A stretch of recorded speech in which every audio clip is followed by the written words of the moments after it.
This is where you're going to learn a marketing term. It's called customer avatar, the dream avatar. The idea is that we want to construct this understanding of like the dream perfect person that you're trying to help. You see, you don't want to keep it in mind of a group of people that you want to help. You don't want to keep in mind lots of people. You'd rather very much personalize your message, your marketing, your product, everything for maybe a specific person. So this is a great marketing tactic that you can do. So we want to choose your markets, the kind of people you want to help, your dream avatar, the ideal customer. How do you find that out?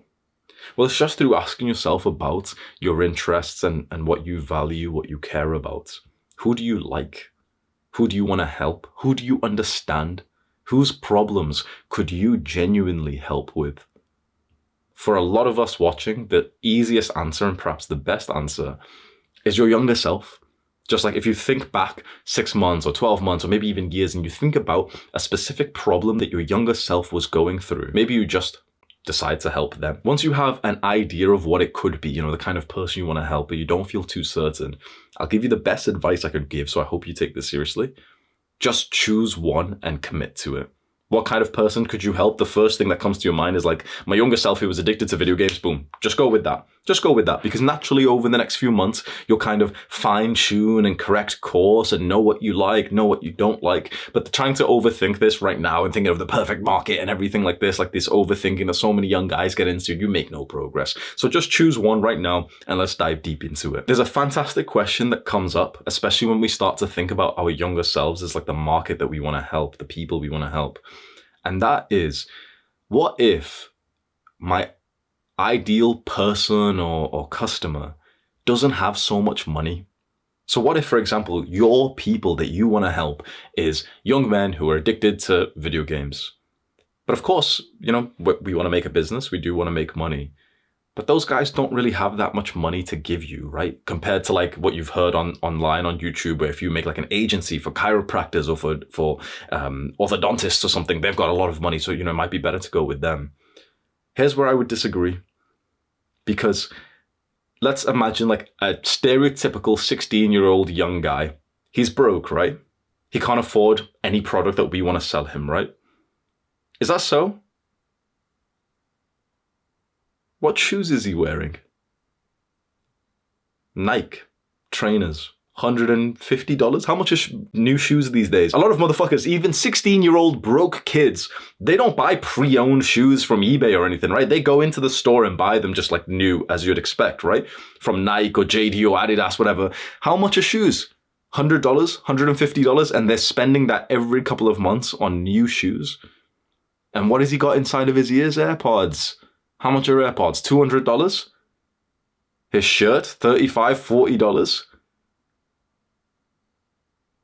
So they've got money, right? So don't bullshit yourself, because I used to do this, and this is something I see all the time with young guys who are getting into business, and they'll always say this, like, oh, but I'm really young, people in my country don't make as much money, this. I'm just, bro, they've got AirPods, they've got trainers. What do you want about that they don't have money to buy your services? Yes, they do. That's a limiting belief. Destroy it right now.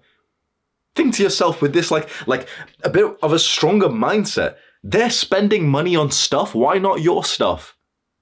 If this is the kind of person you want to help, and you want to go all in on this market, like your people, and you want to help them and also make money, then don't be scared thinking, oh, but usually, most young people don't have as much money. Yeah, it's a fact that young people have less money than old people. Okay, fine, that's a fact. But they've got more than enough to make a lot of money for you if you've got a good product and a way to market, which we'll cover in this guide.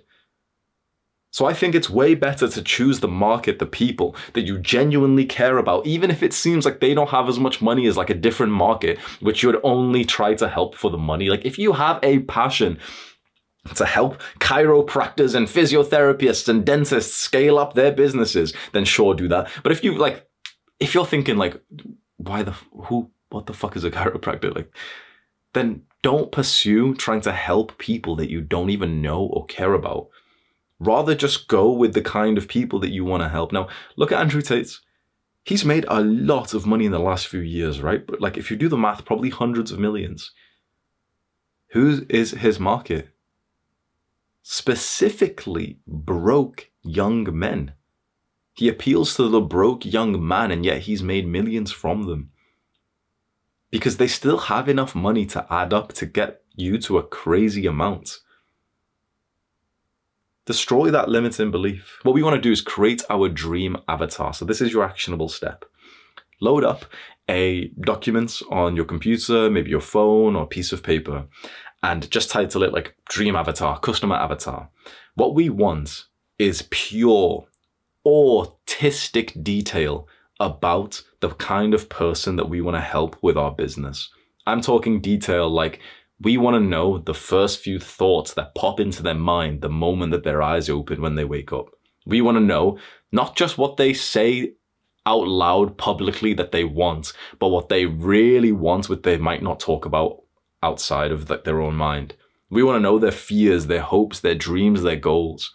We want to know what content they're consuming, what websites they're on. We want to know the bad habits and the good habits that they get into.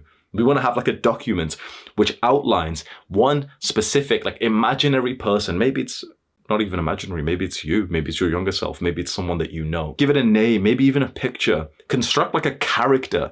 And the idea is once we have this document, this understanding that this is who we're trying to sell to, we constantly just think about this one person, this imaginary character that we've made up. Anything that we do from now on, we're going to do to help this one person. Because can you see how powerful this is? Here we are, we're going to obsess over this one person, and there's millions of people like that. But every time we speak now, let's say when I speak to you on camera, does it feel like I'm speaking to millions of people right now? You know, through this video, has it felt like I'm speaking to 2 million guys? Has it been like, have I started the video saying, hey guys, and so I wanted to help you all with this. Imagine how much less you might like me and invest in the videos that I make if I spoke in that way where I was recording this right now for my audience instead of you. Truthfully, I record these videos not really even for you or for my audience, but for younger Hamza. Younger Hamza is like a character that I've created in my mind. That's my like dream customer avatar. And I've even got documents on my PC which are like very detailed, where I've literally spoke about like his real desires that he wouldn't have said out loud. And some of them I've wrote is like, he'll act like a normal person, but he's really obsessed with wanting to fuck as many girls as possible. It's like a real primal desire inside of him. He won't talk about it much, but like it's the truth. So if you can appeal to that, he's more likely to follow you. He wants to build muscle specifically so that he can get more likes on Tinder. Now, this was like the sort of avatar I was attracting, you know, last year on YouTube, right? And I followed that to a T, and my channel blew up because younger Hamza is not so unique. There's millions of him around the world. But when you focus specifically on like one person that you're imagining, like right now, I always speak on camera as if I'm speaking to my younger self. It makes each person in the audience or each customer feel like more committed to your message, to your business. You get a greater understanding of who you're trying to help and what product to make and the way to speak and the way to market and sell. So this is very powerful. This might take you about half an hour to an hour. Either do it right now, pause the video, or do it like as soon as you've got like a deep work block, like some high level thinking. Maybe you wake up tomorrow morning and you do this. You create your dream avatar documents. You liked this video, so go and watch the full guide because it took me weeks to make and it will genuinely change your life. It's popped up as a card. Go click on that right now. It's also a link in the description. Go click on that right now.